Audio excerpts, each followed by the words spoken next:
Last part में हमने देखा था कि दामी अपने आप को क्लास में इंट्रोड्यूस करती है और जाकर मोनी की साइड में बैठ जाती है। यहाँ से अब सीन शिफ्ट करते हैं और हम दोहयुक को देखते हैं जो जिन्मो से पैसे लेने के लिए पहुँच जाता है हॉस्पिटल। लेकिन अब जिन्मो दोहयुक को रुपये देने से मना कर रहा था और उसे बताता है कि पुलिस वाले तुम्हें ढूंढ रहे हैं। उस सीसीटीवी कैमरे की हेल्प से उन्होंने तुम्हें आइडेंटिफाई कर लिया था। तो अब यहाँ पर दोहयुक को समझ आ जाता है कि जिन्मो ने उसे फंसा दिया है और वो जिन्मो से कहता है कि मेरे आदमी तुम्हें नहीं छोड़ेंगे। तभी जिन्मो उसके आदमियों को वहाँ पर आवाज़ लगाता है और वहाँ पर उसके सारे दोस्त आ गए थे जो कि अब जिन्मो की साइड हो गए थे। अब दोहयुक को उसके आदमी पकड़ने लगते हैं, लेकिन दोहयुक वहाँ से जान बचा कर जैसे तैसे भागता है। पुलिस वाले भी वहाँ पर पहुँच गए थे। अब दोहयुक पुल पर से जंप करके एक ट्रक पर कूद जाता है और वहाँ से भाग जाता है। और वापस से हमें क्लास का सीन दिखाया जाता है जहाँ पर दामी नोटिस करती है कि जो लड़कियाँ उसे बाहर मिली थी वो वहाँ पर चीटिंग कर रही थी टेस्ट में। तो दामी से कंट्रोल नहीं होता और वो मिस बोंग को बता देती है कि ये लड़कियाँ चीटिंग कर रही है। तो मिस बोंग उस बुली वाली लड़की के पास आती है, उसका नाम था चारुक। वो चारुक का पेन खींच लेती है और उसमें से एक चिट भी निकली थी, लेकिन चारुक मिस बोंग के हाथ से वो चिट खींचकर चबा लेती है और कहती है कि अब तो कोई प्रूफ भी नहीं बचा। मोनी भी वहीं पर बैठकर ये सब नोटिस कर रही थी। तभी टीचर चारुक को गुस्सा करके उसे क्लास से बाहर कर देती है और चारुक वहाँ से जाते समय धामी को ही घूर रही थी।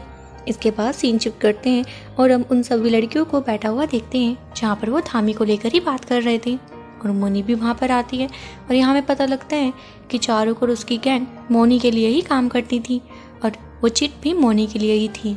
और अब चारुक और उसकी गैंग दामी को तंग करने के लिए वॉशरूम में पहुंच जाते हैं। उसको वो पूरी तरह भिगा देते हैं और वहाँ पर उसको काफ़ी पीटते भी हैं। तो चारुक नोटिस करती है कि दामी के फेस पर जरा से भी शिकंज नहीं आई है, तो वो उसके नेम प्लेट को लेती है और उसके फेस पर वो मारने ही वाली थी कि तभी मोनी वहाँ पर आ जाती है और धमकी देती है कि वो ये सब टीचर को बता देगी।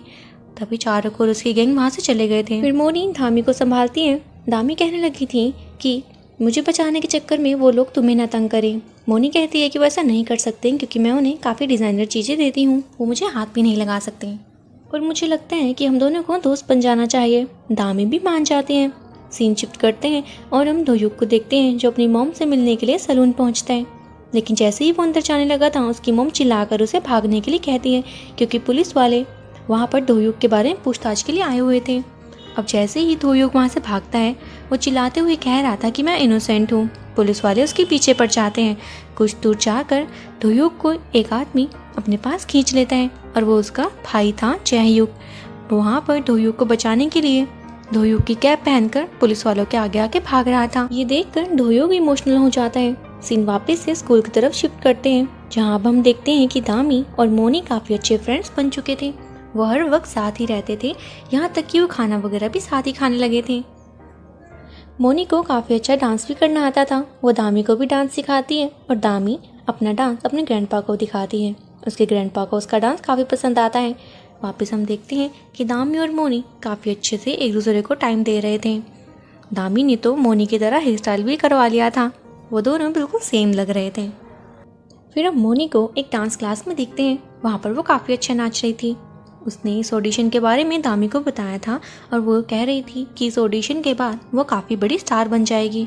फिर वो दामी को लेकर एक मॉल में जाती है और वहाँ पर वो उसे बबल कैप गिफ्ट करती है और प्रॉमिस भी करवाती है कि तुम इसे रोज़ पहनोगी। पता नहीं मोनी के खुराफाती दिमाग में क्या चल रहा था। इतने में सीन शिफ्ट होता है और हम जिन्मो के साथ एक लड़की को देखते हैं जो कि होटल में जा रही थी और उस लड़की ने भी सेम बबल कैप पहन रखी थी। और जिन्मो होटल रूम में उस लड़की को कह रहा था कि हमें इसका सॉल्यूशन ढूंढना ही होगा। वहीं पर हम दोहयुक को देखते हैं जो जिन्मो का पीछा करते करते उसके रूम तक पहुंच जाता है।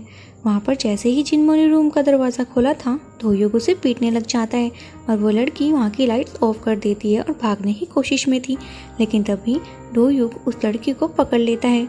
और वहाँ पर जिन्मो मौके का फ़ायदा उठाकर दोहयुक के ऊपर उस लड़की को गिरा देता है और वहाँ से भागने लगा था, लेकिन दोहयुक अब जिन्मो का पीछा करता है।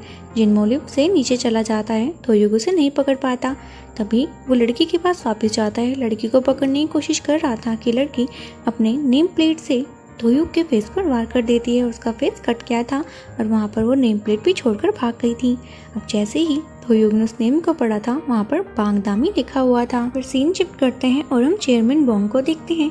वो कॉल करके राही को कह रहे थे कि मैं कल 6 बजे तक आऊँगा और मैं दामी के साथ डिनर करना चाहता हूँ और उस समय हम तुम्हारे इन्वेस्टमेंट के लिए भी बात करेंगे।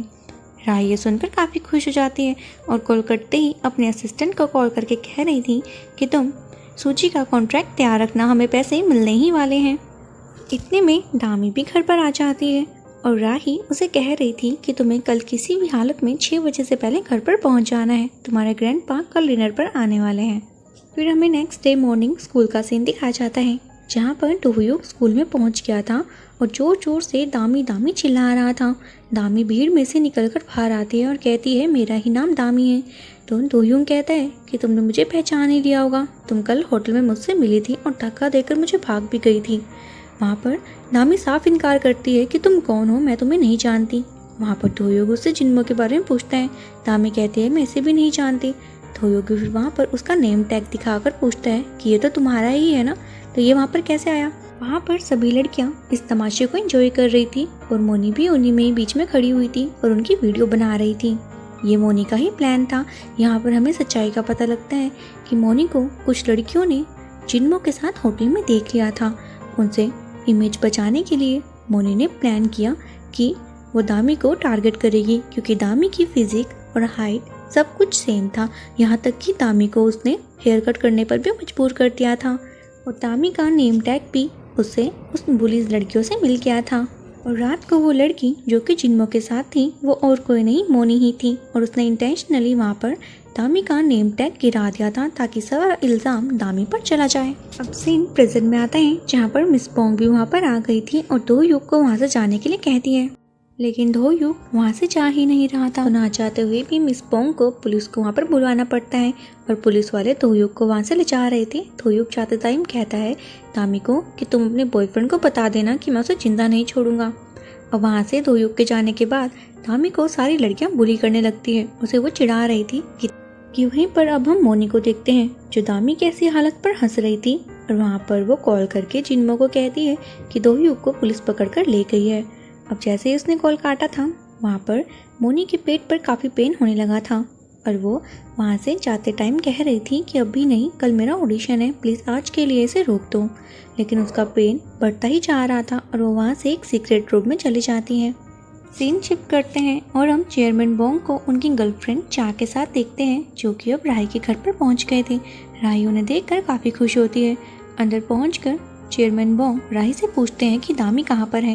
राही बताती है कि दामी की क्लासेस लेट खत्म होती है लेकिन वो डिनर से पहले पहुंच जाएगी। वहीं वापस हम स्कूल में दामी को देखते हैं जो मिस पोंग को बार बार कह रही थी कि मैं उस लड़के को नहीं जानती, आप मुझसे बार बार मत पूछिए। लेकिन मिस पोंग उसकी बात का यकीन ही नहीं करती। पूछ रही थी कि तुम्हारा कोई शुगर डैडी भी है क्या। दामी बार बार मना कर रही थी और कहती है कि आप मेरी बात का जानबूझकर विश्वास नहीं करना चाहती क्योंकि आपको डर है कि मैं आपका सीक्रेट सबको बता दूंगी।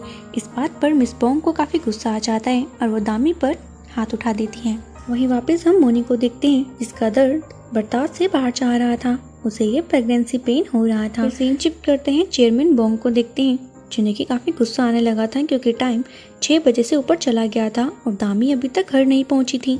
राही उसे लगातार कॉल कर रही थी लेकिन हम देखते हैं कि दामी का फ़ोन तो मिस पोंग के हाथ में था, वो उसे फ़ोन दे ही नहीं रही थी। दामी काफ़ी ज़्यादा डर जाते हैं कि अब उसका क्या होगा। वापस हम घर का सीन देखते हैं जहाँ पर चेयरमैन बोंग को काफ़ी गुस्सा आने लगा था और चा जले पर नमक छिड़के जा रही थी। राही को भी गुस्सा आ रहा था कि अभी तक दामी का कुछ अता पता ही नहीं है, वो आ क्यों नहीं रही। वही मोनी का पेन अब बढ़ता ही जा रहा था और जैसे ही दामी उस रूम के बाहर से गुजरने लगती है उसे वहाँ से बच्चे के रोने की आवाज़ सुनाई देती है। उस आवाज़ को फॉलो करते हुए वो मोनी के रूम तक पहुँच गई थी और उसे वहाँ पर देखकर काफ़ी हैरान हो जाती है क्योंकि वहाँ पर मोनी ने एक बच्चे को जन्म दे दिया था। दामी को तो विश्वास ही नहीं हो रहा था कि ये सब क्या हो गया। अब घर में देखते हैं कि 6:30 होने ही वाले थे और चेयरमैन बोंग का गुस्सा तो सर चढ़ गया था। वो वहाँ पर चेयर को गिरा देते हैं और बिना खाना खाए ही वहाँ से निकलने लगे थे। राही उन्हें रोकने की कोशिश करती है लेकिन डॉक्टर चा उसे रोकने नहीं देती। चेयरमैन बोंग गाड़ी में बैठने से पहले राही का वो एग्रीमेंट फाड़ कर उसके मुँह पर फेंक देते हैं। वहाँ से चले गए थे। राही को काफ़ी गुस्सा आ गया था कि ये सब जो भी हुआ वो दामी के कारण हुआ है। वहीं हम वापस स्कूल में मोनी को देखते हैं जो कि दामी को देखकर उसे हेल्प मांगने लगी थी। दामी कहती है हमें स्कूल की नर्स को बुलाना होगा, लेकिन मोनी मना करती है और कहती है इस बच्चे के बारे में किसी को पता नहीं लगना चाहिए। कल मेरा ऑडिशन है, मुझे इस प्रेगनेंसी के बारे में लेट पता लगा और मैं अबॉर्शन भी नहीं कर पा। तुम्हें इस बच्चे को छुपाना होगा और यहाँ से लेकर इसे भाग जाओ। दामी मना करती है तो मोनी उसे अपनी जान लेने की धमकी देने लगी थी। ना चाहते हुए भी दामी को मानना पड़ता है और वहाँ से वो खिड़की से उस बच्चे को लेकर भागने लगी थी और मोनी वहीं रुककर वहाँ की सफाई करने लगती है। इतने में हम देखते हैं कि चारों ओर उसकी गैंग उसी रूम के बाहर से गुजर रही थी कि उन्हें वहाँ पर कुछ अजीब लगता है, तो वो रूम के अंदर ही आ जाते हैं। मोनी वहाँ पर छुप गई थी, लेकिन वहाँ पर काफ़ी गंध आ रही थी। तभी मोनी उनके सामने ऐसे आती है जैसे कि वो बाहर से आई थी। वहाँ पर वो लड़कियाँ बात कर रही थी कि उन्हें बच्चे के रोने की आवाज़ आई है और उन्हें शक हो गया था कि यहाँ पर किसी ने बच्चे को डिलीवर किया है, क्योंकि वहाँ पर उन्हें खून के दाग भी दिख गए थे। और मोनी को डर था कि सबका शक उस पर ना जाए, इसीलिए वो बाहर की तरफ इशारा कर देती है जहाँ से दामी एक बच्चे को लेकर भाग रही थी और वो मोनी का ही बच्चा था। सभी सोच रहे थे कि दामी ने उस बच्चे को डिलीवर किया है और ये सब बातें करते हुए मोनी उसकी वीडियो रिकॉर्ड कर लेती है। फिर हम दामी को देखते हैं जो उस बच्चे के साथ थी और गार्डन में बैठ जाती है जहाँ पर मोनी भी आने वाली थी और वो नोटिस करते हैं कि बच्चा तो रो ही नहीं रहा है। मोनी भी वहाँ पर पहुँच गई थी और दामी मोनी को बताती है कि बच्चा तो रो नहीं रहा है। मोनी कहती है तुम इसकी फिक्र मत करो, इसे मुझे दे दो। और वहाँ से वो बच्चे को लेकर निकल गई थी और दामी भी भागते हुए अपने घर तक पहुँचती है। वो जैसे ही घर पहुँची थी राही उसके फेस पर जोर से पंच कर देती है। दामी नीचे गिर जाती है। दामी रोते हुए राही को बताने की कोशिश कर रही थी कि उसके साथ क्या क्या हो गया है, लेकिन राही कुछ भी नहीं सुनती, उसे फिर से मारती है। दामी जोर जोर से रोने लगी थी। राही कहती है कि तुम क्या करोगी, यहाँ से अपने पेरेंट्स के पास जाओगी, वो तो तुमसे नफरत करेंगे क्योंकि तुमने उनका काफ़ी खर्चा करवा दिया है, वो तो बेचारे कर्जे में डूब रखे हैं सिर्फ तुम्हारे कारण। दामी वहाँ पर काफ़ी तेज रोने लग जाती है और अपनी चेस्ट भी पकड़ रही थी, शायद उसे पेन होने लगा था। दामी पूछती है कि मुझे इसके बदले में क्या करना होगा। राही कहने लगी थी कि यहाँ से भागकर अपने ग्रैंडपा के पास जाओ, जब तक वो तुम्हें माफ़ नहीं कर देते तब तक मुझे अपनी शक्ल मत दिखाना। और वो दरवाज़ा लॉक करके अंदर चली जाती है। अब यहाँ पर दामी भारी रह गई थी और इसी के साथ हमारा यह पार्ट खत्म हो जाता है। सो फ्रेंड्स, अगर आपको मेरी एक्सप्लेनेशन अच्छी लग रही हो तो मेरे चैनल को सब्सक्राइब करना मत भूलिएगा। मिलते हैं इसके नेक्स्ट एपिसोड के साथ। Till then take care, good bye.